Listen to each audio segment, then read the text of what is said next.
nataka nikuabudu chini ya mbawa zako, nilaze kichwa changu kwa viwango vingine. Nataka nikuabudu chini ya mbawa zako, nilaze kichwa changu kwa viwango vingine.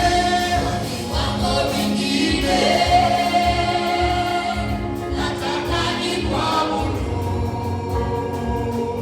chini ya mbawa zako, nilaze kichwa changu kwa viwango vingine. Nataka nikuabudu chini ya mbawa zako, nilaze kichwa changu kwa viwango vingine. Nataka nikuabudu chini ya mbawa zako, nilaze kichwa changu. Jehova,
Nyosha mkono wako tukamwabudu Bwana, tumwambie hosana, hosana. Wewe ndiwe Mungu wetu. Hosana, hosana, mwana wa Daudi. Ndiwe Mungu wetu. Nyosha mkono wako juu namna hii. Nyosha tu katika uwepo huo, tumwadhimishe Yesu tukimwambia hosana.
Zaidi yake hakuna.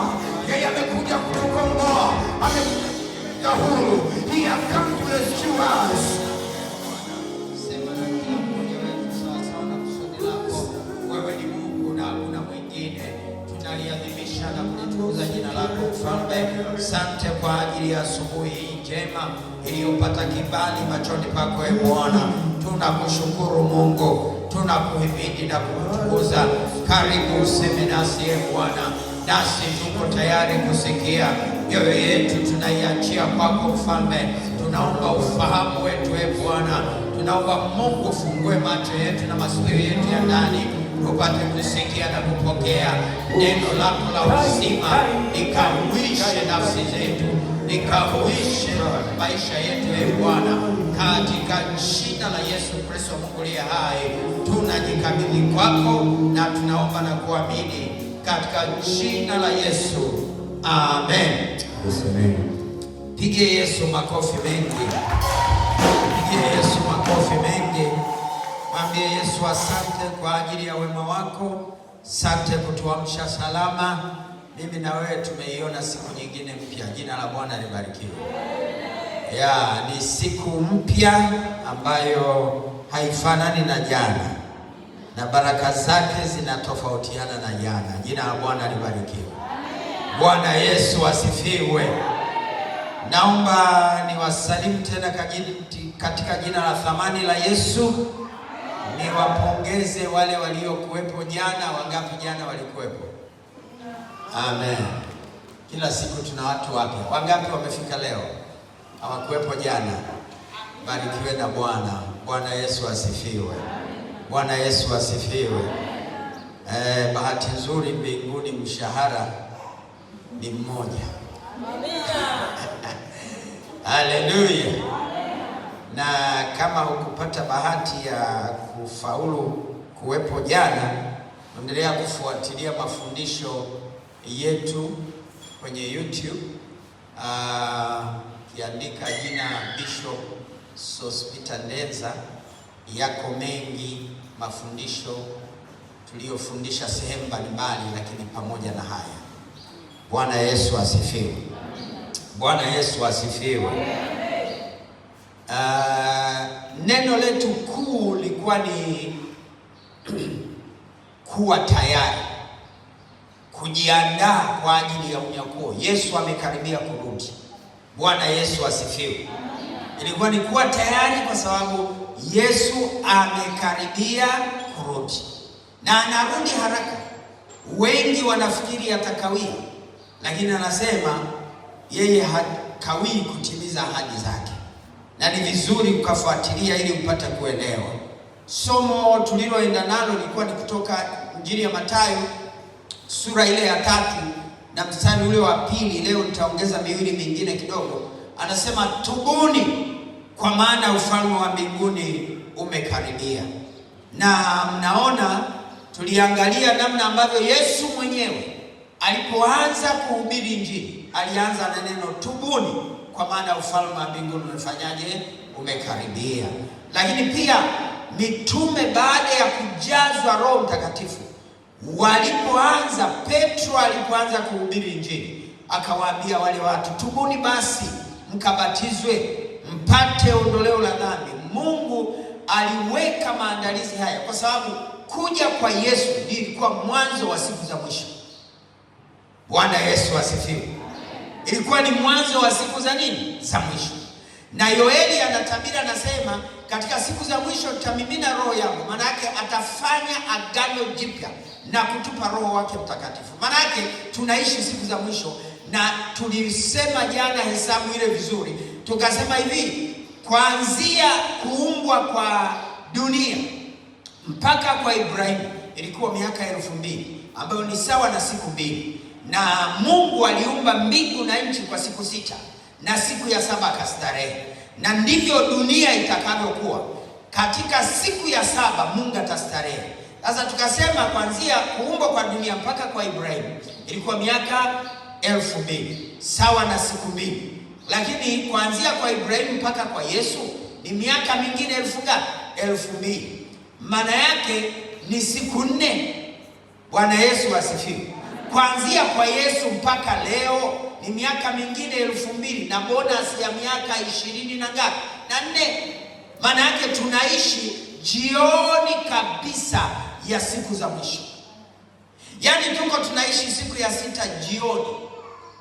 Na kama sio neema na huruma ya Mungu, tukasema hivi, kwa nini Mungu ameendelea kuacha? Ni kwa sababu Mungu anatuvumilia ili angalau kila mmoja afikie toba, kwa sababu Mungu hapendi hata mmoja apotee. Jina la Bwana libarikiwe. Bwana Yesu asifiwe. Bwana Yesu asifiwe.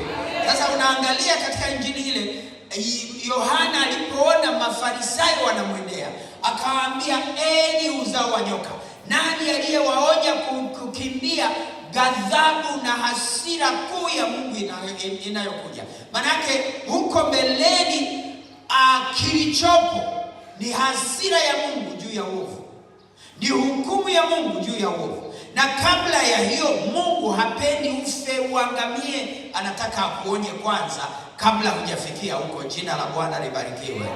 Bwana Yesu asifiwe. Anasema ndio maana huvumilia, anavumilia, anasubiri mpaka tufikie mahali tutubu, kwa kuwa hapendi hata mmoja angamie. Pale chini anasema, mstari ule wa 10 anasema, na shoka limekwisha kuweka penye mashina ya mti, basi kila mti uzao matunda mazuri usiozaa matunda mazuri hukatwa na kutupwa wapi? Moto. Maana yake anasema habari ya hukumu itakayokuja. Na ndiyo maana jana tuliangalia dalili za kurudi kwa Yesu. Tukaangalia dalili 3 na ile ya 3 hatukumaliza. Lakini dalili ya kwanza tulisema ni kuongezeka kwa maasi au maovu. Wapi? Duniani. Na nyote ni mashahidi. Hakuna ambaye haoni dunia mahali tulipopanatisha. Dunia mahali tulipo maovu yameongezeka sana. Lakini tukaangalia pia habari ya chukizo la uharibifu kusimama mahali patakatifu. Na nikawasimulia kidogo habari ya namna ilivyotokea mwaka 70 baada ya Yesu kufa. Kule kulikuwa na vita. Na vita ile na Wapalestina wakawashinda Wayahudi kwa sababu maovu ya Wayahudi yalikuwa mengi. Ukisoma kitabu cha Isaya unaona anavyoeleza maovu walioyafanya wana wa Israeli yalimuudhi Mungu, akawaacha wachukuliwe kwenda utumwani Babeli. Na walipochukuliwa, hekalu la Sulemani lilibomolewa. Na lilipobomolewa hekalu la Sulemani, pale lilipokuwa hekalu, kwenye madhabahu ya hekalu la Sulemani, mahali patakatifu pa patakatifu, ndipo palipojengwa msikiti wa Al-Aqsa. Na mimi nimefika Yerusalemu, na iko misikiti miwili imejengwa pale. Sasa nikawaambia, vita hii unayoiona inaanza sio vita ya kawaida, ni vita inayoandaa vita kuu ya mwisho. Bwana Yesu asifiwe. Na nikawasomea vifungu kadhaa. Vifungu tulivyosoma ilikuwa kifungu cha Zakaria sura ya 12. Zakaria 12 anasema, nitawafanya Israeli kuwa kikombe cha kuyumbayumba. Na mataifa yatakayojaribu kwenda kupigana na Israeli, anasema kwanza atawafanya farasi wake kuwa na wazimu. Alafu atafanyaje? Atawapiga upofu, atawapa nguvu Yuda na Yerusalemu, ili watakuwa na nguvu kama zile za Daudi. Na watawaangamiza mataifa yote yatakayokuwa yanawazunguka yaliyoenda kupigana naye. Na hiyo vita imekaribia sana. Hii iliyoanza ya Gaza ndiyo mwanzo wake. Jina la Bwana libarikiwe. Na nikawaambia kwamba usiangalie dunia ukafikiri bado tuna miaka mingi. Hatuna siku nyingi, kwa sababu taifa la Israeli ndio liliahidiwa kwamba kizazi hiki hakitapita mpaka hayo yote yatokee. Maana yake ni kwamba walipotoka utumwani mwaka 1948 mpaka leo wana miaka 77. Kwa maana nyingine, kizazi hiki ambacho mimi na wewe ni mashuhuda, inawezekana baadhi yetu mkawa mashuhuda wa siku za mwisho za Mungu. Bwana Yesu asifiwe. Ndio maana tunasema jiandae, kaa tayari. Usiingie kanisani kwa mazoea, usiingie kanisani kwa kufuata sheria na taratibu tu. Uwe na hakika kwamba umeokoka, ili Yesu akirudi uwe miongoni mwa wanaokwenda mbinguni. Jina la Bwana libarikiwe. Bwana Yesu asifiwe. Baadaye tukipata muda tunaweza tukakusimulia habari ya maandalizi ya ujenzi wa hekalu lile na wanachoendelea kufanya sasa. Lakini kwa leo nataka nikupeleke kwenye dalili ya 3. Dalili ya 3. Dalili ya 3 au ya 4. Dalili ya 3 ni maarifa kuongezeka. Biblia inasema maarifa yataongezeka. Danieli sura ya 12 mstari wa 4. Tafadhali nisomee. Danieli sura ya 12 mstari wa 4. Anasema maarifa yataongezeka. Sasa hivi tunaishi kwenye ulimwengu ambao kila kitu kimewekwa mikononi mwa shetani. Kila kitu kimewekwa mikononi mwa shetani. Hebu tusomee pale. Danieli 12 mstari wa 4. Ndio. Maneno ya Mungu anasema, lakini wewe Danieli, yafunge maneno haya, ukatie muhuri kitabu, hata wakati wa mwisho. Wengi wataenda mbio huko na huko, na maarifa yataongezeka. Ndio. Anasema uyafunge hayo, ni ya mwisho, ni ya siku za mwisho. Kwa nini? Maarifa yataongezeka. Sasa hivi teknolojia imetawala kila kitu.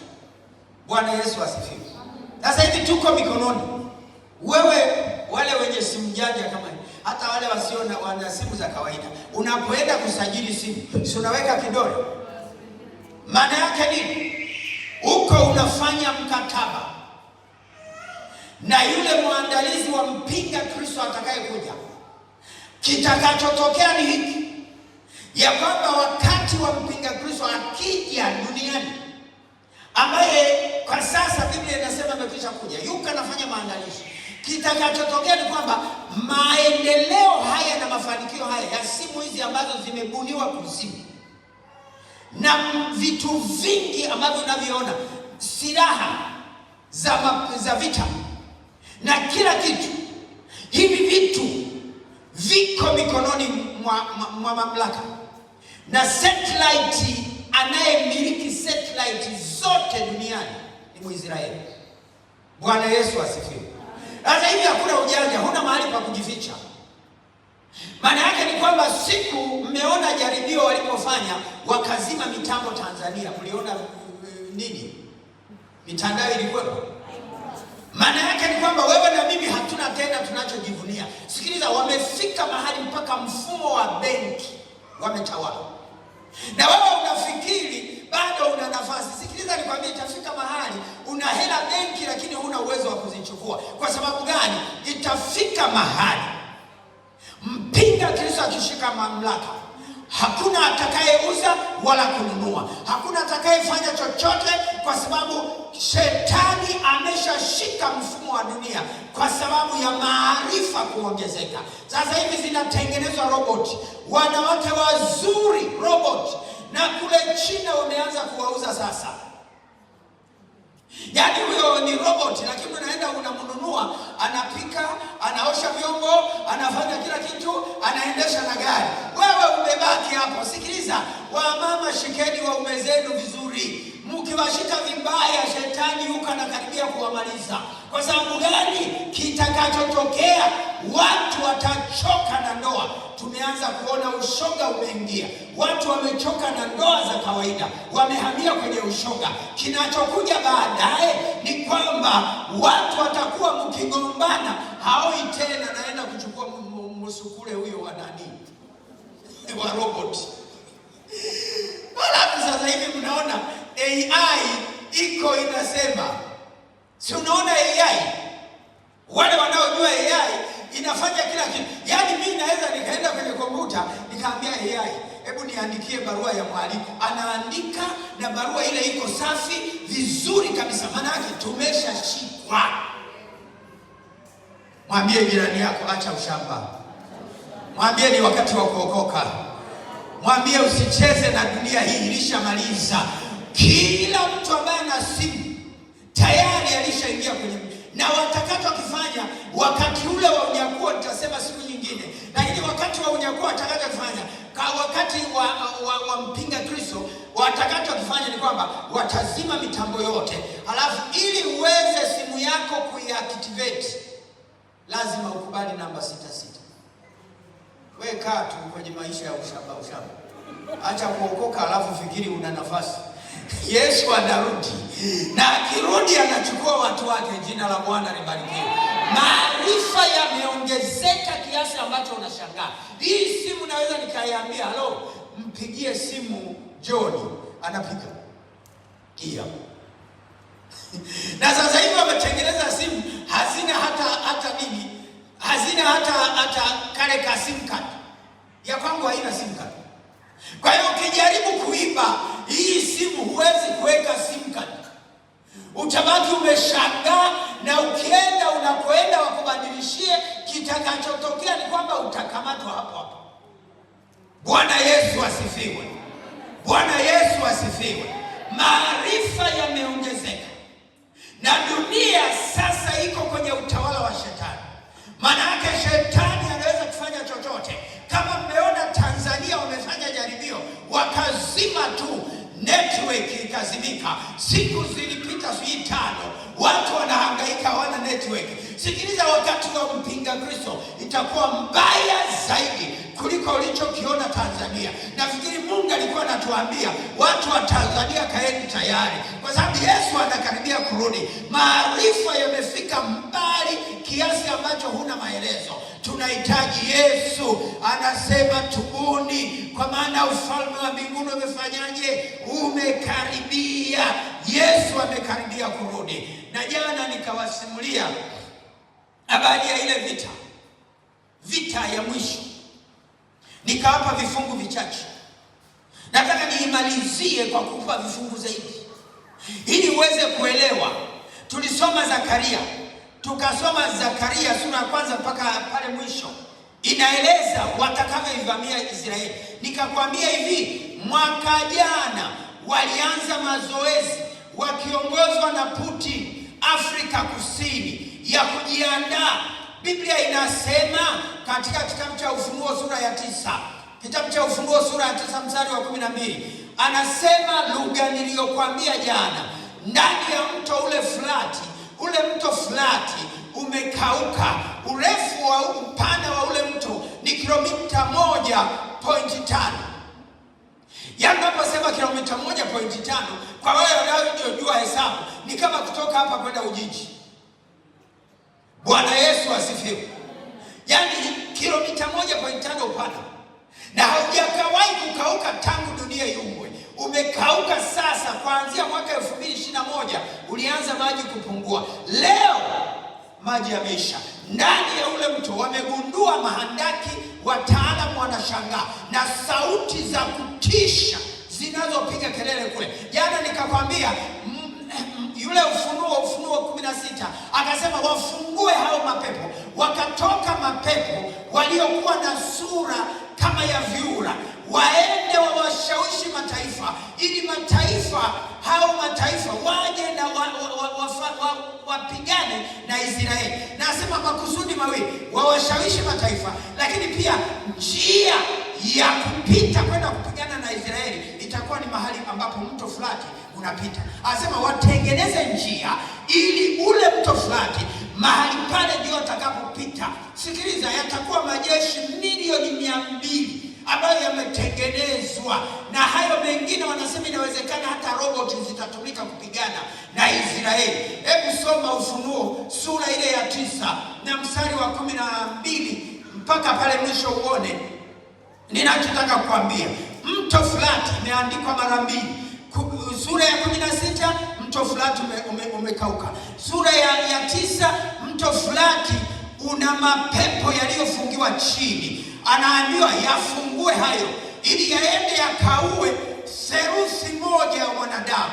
Maana yake, sikiliza nikwambie, inawezekana korona ilipopita, inawezekana Ebola ilipopita, inawezekana magonjwa yale yanapopita, maana yake ni zile roho zilizotoka kwenye mto Frati ambazo zimetumwa kwenda kuua theluthi moja ya watu wote duniani. Maana yake wewe ukiendelea kucheza, shetani yuko anaendelea kuchukua miliki ya kila eneo. Nisomee pale nione anasemaje. Malaika wa 6, Ufunuo sura ya 9 mstari wa 12. Ole wa kwanza umekwisha pita, tazama bado ziko ole 2 zinakuja baadaye. Malaika wa 6 akapiga baragumu, nikasikia sauti moja iliyotoka katika zile pembe za madhabahu ya dhahabu iliyo mbele za Mungu, ndio ikimwambia yule malaika wa 6 alikuwa na baragumu, wafungue nao malaika 4 waliofungwa kwenye mto mkubwa Frati. Wafungue nao malaika 4 waliofungwa kwenye mto wapi? Frati. Wafanye nini? Wale malaika 4 wakafunguliwa. Wale malaika 4 wakafanyaje? Wakafunguliwa. Ili wafanye nini? Waliokuwa wamewekwa tayari kwa ile saa. Waliweka tayari kwa ile saa na ile siku na mwezi na mwaka. Na mwezi na mwaka. Ili kwamba waue theluthi ya wanadamu. Ili kwamba waue theluthi moja ya wanadamu. Na hesabu ya majeshi ya wapanda farasi. Na ile hesabu ya majeshi ya wapanda farasi ilikuwa 20,000 mara 10,000. Ilikuwa 20,000 mara 10,000, maana yake milioni 200. Bwana Yesu asifiwe. Amen. Inatosha mpaka hapo. Nataka nikwambie ndugu yangu, tuko nyakati za mwisho, tuko jioni kabisa. Acha kujiparakusha, acha kujisumbua na vitu vya dunia hii. Tengeneza maisha, kwa sababu Yesu amekaribia kurudi. Na mimi nakwambia hiyo vita ndio itakayokuwa vita ya mwisho. Ukisoma ile sura ya 16, tuirudie kidogo. Sura ya 16, 12 pale. Alafu uone mpaka ule mstari wa mwisho anasemaje? 16. Hapa anasema wafungue malaika 4 waliofungwa. Waende duniani wakaue theluthi moja ya mwanadamu. Maana yake kutakuwa na kimbunga cha magonjwa ambayo hujawahi kuona. Kutakuwa na mafuriko ambayo hujawahi kuona. Na mpaka leo tunapozungumza, nenda kwenye mtandao, kuna mafuriko karibu dunia nzima. Hata tumeshuhudia kule Hanang namna ambavyo udongo kwa mara ya kwanza umeporomoka ukapitia mji. Mimi nimepita wakati ule, wakati ilikuwa Desemba, ilikuwa mwezi karibu Desemba, nimepita nikienda Arusha, nikakuta yale maporomoko yaliyoporomosha, yani nyumba zimepitiwa, lakini ushuhuda ukaachwa, kanisa likabaki limesimama. Hujajua tu Mungu anachokuambia. Ni afadhali kujua nyakati tunazoishi ili ujiweke tayari. Tusomee pale, anasemaje? 16:12. 16:12 neno la Mungu linasema na huyo wa 6 akakimimina kitasa chake juu ya mto ule mkubwa Flat. Juu ya mto ule mkubwa Flat. Maji yake yakakauka. Maji yake yatafanyaje? Yatakauka. Nenda kaone kwenye mtandao leo. Maji yamekauka. Alafu ili njia itengenezwe, njia kwa wafalme watokao katika mawio ya nini? Ya jua. Wakafanya nini? Nikaona roho 3 za uchafu. Akaona roho 3 za uchafu zilizofanana na vyura katika kinywa cha yule joka. Zikatoka katika kinywa cha yule joka, na katika kinywa cha yule mnyama, na katika kinywa cha yule mnyama, na katika kinywa cha yule nabii wa uongo, na katika kinywa cha yule nabii wa uongo. Hizi ndizo roho za mashetani zifanyazo ishara. Anasema zitafanya ishara zitokazo na kuendea wafalme wa, zitatoka na kuwaendea wafalme wa dunia, ili kuwakusanya kwa vita ya siku ya Bwana, ile kuu ya Mungu Mwenyezi. Ile kuu ya Mungu Mwenyezi. Tazama naja kama mwivi. Anasema naja kama mwivi. Bwana Yesu asifiwe. Watu wa Mungu, ile vita imekaribia. Kama wameanza mazoezi Afrika Kusini mwezi wa 5, nadhani kwa mwaka juzi mwezi wa 5 wameanza mazoezi Afrika Kusini, wanajiandaa. Na nikawaambia hivi, unajua Mungu yuko smart. Mungu yuko smart. Kabla ya vita ya Gaza, Mungu akagonganisha taifa la Urusi na wapi? Na Ukraine, ili Urusi aweke nguvu zake zote wapi? Ukraine. Hiyo yote ni kuvumilia ili mimi na wewe tuokoke. Usipookoka huna mahali pa kwenda. Na kama Putin angekuwa hayuko kwenye vita ya Ukraine, ile vita ya Gaza angeingia na kupigana. Lakini Mungu akamchelewesha. Anamchelewesha kwa ajili ya wewe na mimi. Bwana Yesu asifiwe. Bwana Yesu asifiwe. Bwana Yesu asifiwe. Jiandae kwa sababu Yesu amekaribia kurudi. Na anaporudi anakuja kuchukua kanisa lake. Na anataka kanisa liwe tayari. Anasema maana yeye huvumilia ili kila mmoja afikirie toba. Anavumilia ni wakati ambao unahitaji kujua ya kwamba tunaishi nyakati za mwisho na shetani amekazana, na kwamba dunia isipokuwa makini mambo yatakuwa magumu kuliko unavyofikiri huko mbeleni. Bwana Yesu asifiwe. Bwana Yesu asifiwe. Hiyo vita imekaribia. Sasa hivi kwa wasoma Biblia Ukisoma kitabu cha Ezekieli unaona ni vita inayoendelea. Inaanza vita ya Magogu na Magogu, halafu ikitoka vita ya Magogu na Magogu inakuja vita kuu ya mwisho. Mwambie jirani yako, jiandae, tengeneza maisha. Dunia hii sio yetu, sisi ni wapitaji na wasafiri katika dunia. Bwana Yesu asifiwe! Bwana Yesu asifiwe! Bwana Yesu asifiwe! Ni hatari sana Mkristo kuishi bila kujua nyakati tunazoishi. Tunaishi nyakati za mwisho, tunaishi nyakati ambazo zimeharibika, na kuna vitu vingi ambavyo Wakristo wengi hawajui. Ningetamani sana ujue yanayoendelea ili uweke maandalizi. Bwana Yesu asifiwe! Bwana Yesu asifiwe! Sasa nikupeleke kwenye ishara ya 5. Tuliigusa jana kidogo. Ishara ya 5, ujenzi wa hekalu la Sulemani la 3. Ujenzi wa nini? Wa hekalu. Sikiliza nikwambie, sasa hivi maandalizi ya ujenzi yamekamilika. Kikwazo ni msikiti. Maandalizi ya ujenzi yamekamilika. Mwaka 2000, miaka 2000 yote hii iliyopita, tangu wana wa Israeli warudi ili waweze kujenga lile hekalu, lazima wapate ng'ombe mwekundu asiye na doa. Maana yake ng'ombe mwekundu asiye na alama. Biblia inasema asiye na kipaku. Hesabu sura ya, ngoja nikuonee pale. Anasema asiye na kipaku.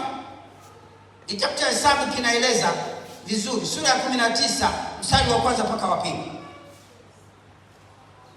Anaeleza habari ya ng'ombe asiye, na wale ng'ombe wasio na kipaku hawakupatikana kwa miaka yote. Wamekuja kupatikana mwaka 2015 kule Amerika. Na walipopatikana kule Amerika wakasafirishwa kuletwa Yerusalemu mwaka 2018. Juzi mwaka huu wametoa kafara ng'ombe kwa majaribio. Wakagundua wakati wanamtoa ile ng'ombe, kumbe kulikuwa na kanyoya kamoja keupe. Wakalazimika kusema wanafanya majaribio. Nini wanachofanya? Ili wapate majivu. Yale majivu ndio yatakayowatakasa makuhani, ndio yatakayotakasa na eneo la kujenga hekalu la 3. Lakini nataka nikwambie, hekalu la 3 halijengwi, kwa sababu Yesu alishasema miili yenu ni hekalu takatifu la nani? La Mungu. Mungu alishasema, kwa sababu pale palishaharibika, amehamishia kwenye mioyo ya watu wake. Wataendelea kuandaa fedha, wameshaandaa ramani, wameshaandaa vifaa vya hekalu, wameshaandaa makuhani, wameshaandaliwa, kila kitu kipo. Na Netanyahu alikuwa ameahidi kujenga mwaka jana 2024, lakini vita ikatokea ikatokea mwezi wa 10 mwaka 2023. Unaona kinachoendelea. Hao wanaandaa wajenge. Na sikiliza nikwambie, ile dhabihu wanayokusudia kuitoa haituhusu sisi wa Kristo, kwa sababu dhabihu ilishatolewa ni ya Yesu Kristo peke yake. Na wale watu walimkataa Yesu. Ndio Biblia inasema Yesu atakaposhuka wataokoka, watamlilia kwa machozi. Kisoma pale Ufunuo kitabu cha Zakaria, anasema watakavyomuombolezea, maana watagundua walimkataa Masihi, walimkataa mtumishi wa Bwana, walimkataa Mungu. Ndipo wale Wayahudi watakapogundua waseme ole wetu, wataomboleza sana. Nataka nikusihi mtu wa Mungu, tuna siku chache za kuishi duniani, wala sio nyingi. Dunia isikudanganye. Maisha mazuri ni ya kuwa na Yesu. Maisha mazuri ni ya kuokoka na kuishi maisha ya utakatifu, kwa sababu haya maisha mengine yanadanganya. Acha uongo, acha ulevi, acha uzinzi. Hivyo vitu vinakuchelewesha, kwa sababu sababu wewe uliumbwa kwa ajili ya Bwana na kwa kusudi lake mwenyewe. Mungu hataki upotee. Anasema katika Warumi sura ya pili, Warumi sura ya pili mstari wa 4, tusomee pale yale maandiko ninayopenda. Warumi sura ya pili mstari wa 4 anasemaje? Sura ya pili mstari wa 4. Maneno ya Mungu yanasema au waudharau wingi wa wema wake, au waudharau wingi wa wema wake, na ustahimili wake, na ustahimilifu wake, na uvumilivu wake, na uvumilivu wa Mungu. Usijue ya kuwa wema wa Mungu wa kuvuta upate kutubu? Usijue ya kuwa wema wa Mungu wa kuvuta upate kufanyaje? Kutubu. Watu wa Mungu, ni wakati wa toba, sio wakati wa kukaa kishamba kishamba. Ni wakati wa kumtafuta Yesu popote ulipotafuta, hata kwa jasho. Acha kusumbuka na vinavyopita, hivi tutaviacha. Ushughulike navyo kisha kuwa na Yesu. Manake bila Yesu ni una hasara kubwa. Bwana Yesu asifiwe. Bwana Yesu asifiwe. Bwana Yesu asifiwe. Amen. Bwana Yesu asifiwe. Amen. Haleluya, haleluya. Amen. Haleluya, haleluya. Sikiliza, maandalizi ya ujenzi yamekamilika. Kikwazo ni misikiti, na hawezi kubomoa. Nataka nikwambie, siku akijaribu kubomoa, ndio vita ya mwisho italipuka. Najiuliza kwa nini Netanyahu amerudi mara ya pili madarakani. Jiulize kwa nini Donald Trump amerudi mara ya pili madarakani. Nini maana yake? Ni wakati. Anasema waliowekwa kwa wakati, kwa saa, kwa mwezi, kwa siku. Kila jambo Mungu ameliweka kwa wakati wake. Bwana Yesu asifiwe. Leo ni zamu yako kumpa Yesu maisha. Bwana Yesu asifiwe. Kwanza utapata hasara gani? Hakuna hasara. Halo? Halo? Usiporekebisha, Yesu atakukuta unajichelewesha kwenye mambo yasiyofaa. Halafu atachukua kanisa. Na sina muda wa kueleza, lakini ngoja nikupe kipande kidogo, kwa sababu nina dakika 2-3 hapa. Nikupe kipande kidogo cha siku ya unyakuo itakavyokuwa. Bwana Yesu asifiwe. Mwana wa Adamu atashuka kwenye mlima wa Mizeituni pale. Atakaposhuka kwenye ule mlima, wale waliookoka watamuona angani. Hatashuka kukanyaga ardhi. Atashuka kwanza kuchukua waliookoka, na atakaposhuka tutamuona mawinguni. Ndipo wale waliokufa watafufuka kutoka kwenye makaburi, watapaa wakiruka kwenda wapi? Mbinguni. Na sisi tuliookoka, yaani kwenye nyumba familia, kama kuna mtu ameokoka, mtashangaa tu ametoweka. Ghafla hayupo. Halafu nyie mliobaki mtaanza ameenda wapi? Alikuwa amelala.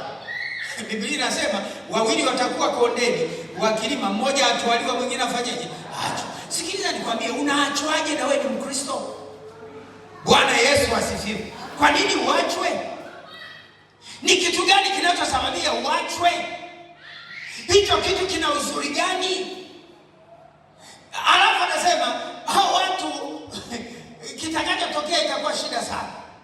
Na mimi nilikuwa napiga picha naangalia, sema Mungu wangu, sijui siku hiyo nitakuwa barabarani. Maana kama uko barabarani na gari inaenda, utashangaa kama dereva ameokoka, hiyo gari itaenda tu kwenda kutumbukia sijui kwenye shimo gani, maana dereva atakuwa hayumo. Napiga picha hiyo kwenye msafara wa rais. Ndipo askari watakasirika, wasiookoka wanakuja, na nani amesababisha ajali? Wanaenda wanakuta aliyekuwa dereva hayupo. Ghafla wanamuona pale yuka na pa. Hiyo mbio atakayotimua, hakuna atakayebaki. Atakayekuwa amebaki hapo, kama kuna kanisa karibu, kila mmoja atakimbia mbio kwenda kujificha kwenye kanisa, akifikiri kuna wokovu, kumbe hamna. Yesu amekuja kuchukua wateule. Jina la Bwana libarikiwe. Alafu itakuwa shida. Mama amebeba katoto, ataona ghafla katoto kamechomoka, atoka naondoka, na yeye anaona mwanangu, kuangalia tu anamuona Yesu.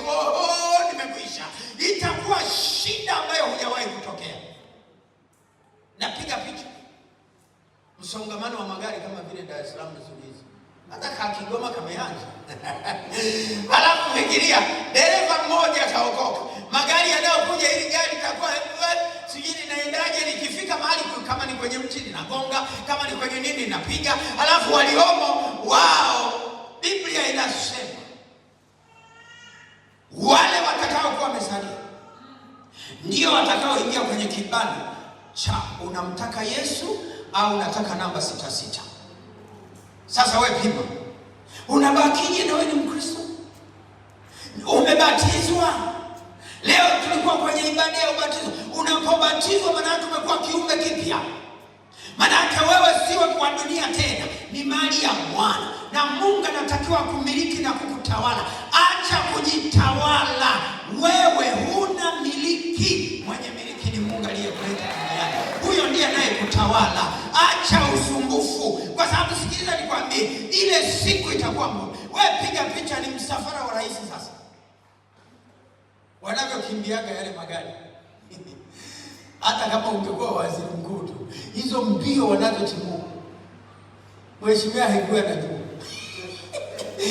Yaani wanatimua. Sasa ghafla gari iliyotangulia au iko katikati inajikuta dereva amefanya huyo, alafu na wote wanamuona. Nataka nikwambie siku ile hakutakuwa na askari.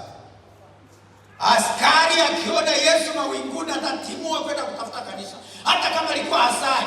Yaani nataka nikwambie akiona kanisa popote atatimua kwenda. Wale wa mama mdogo wataacha msikiti, wanakimbilia kanisani kutafuta msaada, kwa sababu mahali panapotakiwa kuabudiwa ni katika roho na kweli, ndani ya kanisa na sio nje.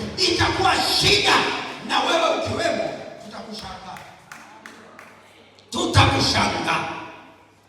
Yaani mimi nitakushangaa ya kwamba kitu gani cha maana kilichokuchelewesha hapa duniani. Ile siku ya unyakuo ni siku ngumu sana. Biblia inasema itakuwa siku ya kutisha. Ya kutisha. Kwa sababu wateule wataondoka. Mlikuwa mnaimba kwaya wote, ghafla unaona mwanakwaya mmoja huyo katomoka. Sasa mahali pengine itakuwa mchana, mahali pengine itakuwa usiku. Leo sisi hapa tuko tunahubiri Injili, Amerika saa hizi ni usiku. Bwana Yesu asifiwe. Bwana Yesu asifiwe. Saa hizi sisi hapa inaenda saa 5, Uingereza ndio inafika saa 1, saa 2. Tofauti. Sasa hata wewe piga picha mahali utakapokuwa. Ndio siku hiyo nakutoa huko kwenye mahangaiko. Nataka nikwambie, kama ulikuwa unakunywa bia utaitupa hapo, na mbio kanisani kwenda kutafuta msaada utakuwa haupo tena, kwa sababu wale watakatifu utakaowakuta hawapo, wameondoka. Hata wewe fikiria, nani atamuongoza mwenzake? Kama mchungaji alikuwa ameokoka kaondoka, alafu mwinjilisti kaondoka, mkija kanisani hapa mtakutana na nani? Mzee wa kanisa ambaye hajaokoka ndio mtalikutana lenyewe, linashangaa, limetoa macho kuliko kawaida, lakini hakuna msaada. Yesu atakuwa amechukua kanisa. Afadhali uende na Yesu, uwe na hakika mbinguni tunaingia wote. Jina la Bwana libarikiwe. Simama tuombe, inatosha asubuhi ya leo. Nataka nikwambie ndugu yangu, yeye anasema huvumilia ya kwamba ili ufikirie toba. Mungu hataki hata mmoja apotee. Mungu hataki hata mmoja angamie. Na kinachotusumbua wakati mwingine ni heshima tu. Naamani akaanza kuangalia heshima yake. Yaani mimi niende mbele, mimi nikafanyaje? Sikiliza, usipokuja hapa mbele, basi nenda hata katengeneze na mchungaji polepole huko chungani, ili uwe umeokoka, kwa sababu haitakusaidia kuitwa Mkristo ambaye hujaokoka. Wewe ni Mkristo wa muda mrefu. Wewe ni Mkristo wa kanisa Anglikana. Mbinguni halitakuwepo kanisa la Anglikana. Yatakuwepo wale waliookoka peke yake, ndio watakao kuwepo mbinguni. Wewe umebaki na kanisa. Taratibu za kanisa zenyewe unazijua. Na kuna watu waaminifu kweli mchungaji. Yaani ikifika zaka wanalipa. Ikifika michango wanatoa. Ikifika Yesu nini wanafanya. Lakini hawana Yesu. Yaani hiyo inauma. I'm telling you, inauma ya kwamba wewe ni Mkristo gani Baba mmoja, ngoja nikupe huu mfano hai. Ilitokea Kibondo. Baba mmoja akagombana na mke wake. Amefarakana na mke wake, amefika mahali pagumu. Akaamua mtimue mke wake. Sasa Roho Mtakatifu ni wa ajabu sana. Unajua yule mama tulikuwa tunafanya kazi ofisi moja lakini hakuniambia. Ghafla nikasikia mle ndani hofu fulani. Nikamuuliza mama, mume wako yuko salama? Akaanza kulia. Vipi? Nikamwita yule baba. Nikamwita. Akasema mimi namfukuza. Najua kuna wanaume wa shamba duniani. Yaani alimwekea bodaboda wa kumfuatilia mke wake kila mahali anapoenda. Wewe una akili, mwache ajipeleke mwenyewe. Kama ni wa kuangamia kaangamie mwenyewe. Unasumbuka naye wa nini? Sumbuka na roho yako. Unaona watu wa shamba. Yule baba aliweka akisema, akia Mungu Bishop, mimi na ushahidi. Nikamwambia kwa hiyo namfukuza. Nikamwambia unamfukuza yeye. Nikamwambia sasa sikiliza, kama umeamua na hutaki kukaa naye, nataka umpeleke wewe mwenyewe nyumbani. Siku ulipomtoa nyumbani nienda kumfuata. Leo mpeleke. Yule baba akarudi. Nataka nikwambie kuanzia ule usiku wa kulala, hapo walishagawana vyumba. Hakulala. Akasikia kila akitaka akilala anasikia sauti, wewe ni Mkristo wa namna gani usiyetii viongozi wako? Nataka nikwambie ile sauti ni msuri. Siku ya 3 alikuja ofisini, alilia yule baba, sijawahi kuona mpaka leo wako na mke wake. Bwana Yesu asifiwe. Sikiliza nikwambie, ni Yesu peke yake anaweza kukurudisha akakutengenezea mchi, sio vitu vingine. Sisi tunasimulia tulichokiona kwa macho yetu, tulichokishuhudia. Yesu anahitaji moyo wako, hakuna kitu kingine anachohitaji. Nyanyua mkono wako. Nimegundua wengine ukiwaambia njoo mbele wanakataa. Lakini nyanyua mkono wako. Hata useme tu na mimi maneno haya. Ninajua Roho Mtakatifu yuko hapa, atakusaidia kuvuka. Sema, Bwana Yesu, nimesikia sauti yako. Na mimi ni mtoto wako. Najua unanipenda. Hutaki niangamie. Naomba kuanzia leo unisamehe kabisa. Nisamehe maisha yangu. Nisamehe maovu yangu. Mungu ninakusihi, njoo ndani yangu. Ondoa roho ya jiwe, weka roho ya nyama. Nikutii wewe, nikusikie wewe, nikuheshimu wewe, nikuishi, nione utukufu wako. Katika jina la Yesu ninaahidi kuanzia leo nitakuwa mwaminifu mbele zako Bwana. Unisaidie, maana peke yangu siwezi. Nimejitahidi sana lakini sijaweza. Leo nimefanya maamuzi mbele yako Mfalme, wewe unitawale na umiliki maisha yangu. Ng'oa kila uchafu, toa kila takataka, nitengeneze niwe kiumbe kipya, niishi maisha ya kukupendeza wewe, katika jina la Yesu, katika jina la Yesu.